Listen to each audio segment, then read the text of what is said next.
Hunter Biden is reportedly spending thousands of dollars a month to live in a Malibu mansion. And according to ABC News, it's estimated that Secret Service is paying $30,000 a month in order to protect him.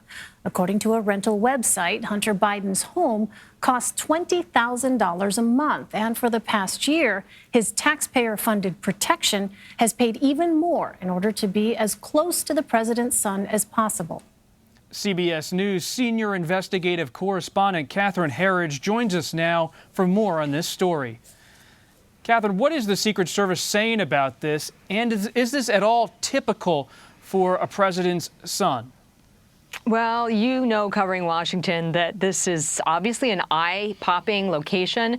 But when you look at the history with the Secret Service of other presidential families, you'll see that significant amounts of money, 6 or 7 figures, is spent to protect them. So think about the Trumps as well as the Obamas. The Secret Service put out a very short, if not sort of curt statement today on the topic. And they said, due to the need to maintain operational security, the U.S. Secret Service does not comment on the means, methods, or resources to conduct our protective operations. So with that in mind, though, Catherine, why are some Republicans in the Senate seeking Secret Service records on Hunter Biden? Well, Republican Senators Ron Johnson and Chuck Grassley for a couple of years now have been seeking the travel records related to Hunter Biden and his Secret Service protection as they look into Hunter Biden's finances and that of members of the Biden family. What they're trying to do here is look at the travel records with his father, then Vice President Biden, and see how that can be cross-referenced or intersected with some of the financial records they're looking at to understand whether there was an effort to get these high-value contracts because it was a way to have access or influence. And what the senators have said is that the Secret Service has provided heavily redacted, so blacked out records, and they maintain that records from 2010, 2011, and 2013 have not been provided by the Secret Service at all. So they see that as a black hole where they're trying to fill in the blanks.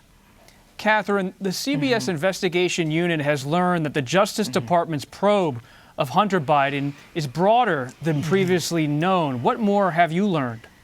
Well, multiple sources have confirmed to CBS News that this investigation that's being run by the U.S. Attorney in Delaware has 3 buckets, if you will. There are issues of tax, there are issues of money laundering, and then issues of foreign lobbying, and whether any of these laws related to these 3 buckets have been violated.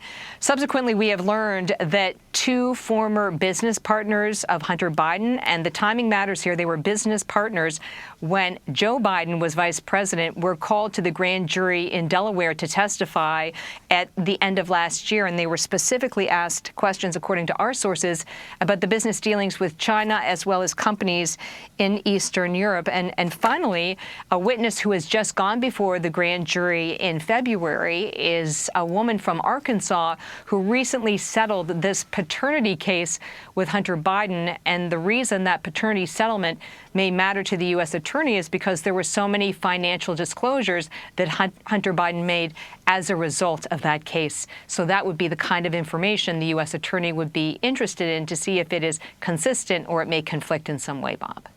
All right, CBS News senior investigative correspondent Catherine Herridge. Catherine, thank you. You're welcome.